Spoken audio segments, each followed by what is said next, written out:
Number 43. Consider the following reaction. What is the volume of oxygen gas that reacts with 4 liters of methane gas under standard conditions? So standard temperature and pressure, we have 4 liters. At standard temperature and pressure, remember that 1 mole of gas occupies 22.4 liters.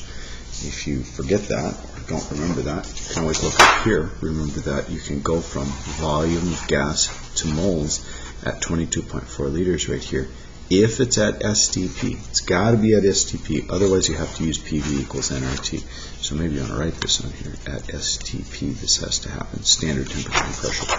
Lo and behold, we're lucky, we're at standard conditions right here. So step number 1, write the balanced equation. Step number 2, convert to moles.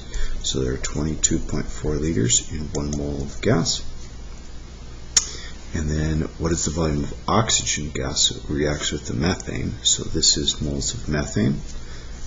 We put methane in a position where it's going to cancel. Oxygen gas is our new set of units. For every one of these, there are 2 of these. And then it wants to know volume again. So for every 1 mole of oxygen, there are 22.4 liters. So you'll notice if it's a volume to volume stoichiometry type problem, that the 22.4s actually cancel out from each other, and all you have to do is the mole to mole ratio, and so it turns out to be 8 liters. 44. Which of the following are a result of the kinetic molecular theory of gases? More than one answer is possible. So actually it turns out that every one of these is except B, not B. So gases expand with heating because the molecules become larger. That is not true. The molecules remain the same size. They'll expand to fill their container, but they will not, the molecules themselves will not get bigger. This, and this are all parts of the kinetic molecular theory that you can go ahead and read through. Alright, number 45. Pressure exerted by a gas is due to, well, the molecules colliding with one another and with the walls of its container. Letter B, that's what causes pressure. Alright, and then we have a number of gas law problems here, so let's bang these out right here. Boyle's law, and then we have a Charles law, Gildersack, a combined density problem, a Dalton ideal gas equation, and a molar mass equation problem. So, Boyle's law one, sample of gas, so initial, final conditions, pressure, volume, and temperature, has a volume of 460 milliliters when measured at 35 degrees Celsius, 35 plus 273, and 740 millihugs. And then it says what volume will this occupy at the same temperature. So our temperature remains the same. We don't even have to do the converting at 175 millihugs. So 460 for our milliliters. Multiply sign, put a line. This is the volume pressure relationship. You'll notice that pressure goes down, so that means volume's got to go up. So 740 on the top, 175 on the bottom. And then when we run those together, we end up with 1945 milliliters. Our next one is a Charles law problem. This one, sample of gas occupies 230 milliliters. So let's use the same setup right here for initial and final. So this one is 230 milliliters at a temperature of 15 degrees Celsius and 750 torr. 750, 15, 230. What will the gas? What volume will the gas occupy at 20 degrees Celsius? So we don't know the volume.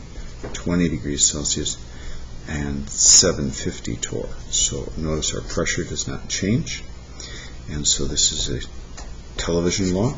One goes up, the other one goes up. So make sure that the temperatures have 273 added to them because they have to be in Kelvin, and so our temperatures end up being 293, and 288.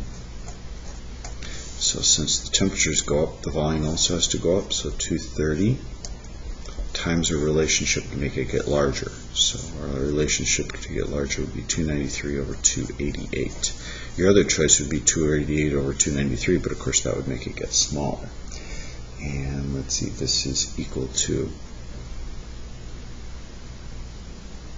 234 milliliters. Alright, let's see, the next one is Gildersack's law.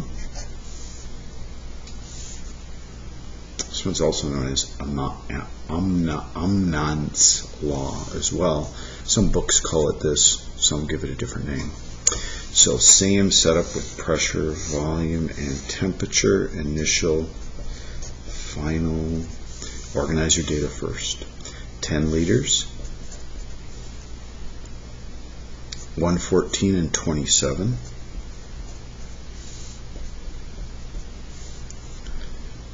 Calculate the pressure if the temperature, so calculate the pressure, if the temperature is changed to 127, so 100 degrees more, well, the pressure volume remains constant, so this is going to be 10 liters as well.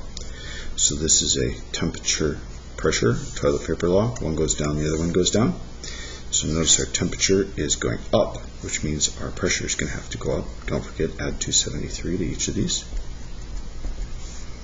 And then we'd end up with 300 Kelvin, and this would be 400 Kelvin. And so you take your pressure, and you need to multiply it by a ratio to make it get larger, and so that would be 400 over 300 to make it get bigger. 400 divided by 300 ends up with 152 torr. Alright, back on the next page for more.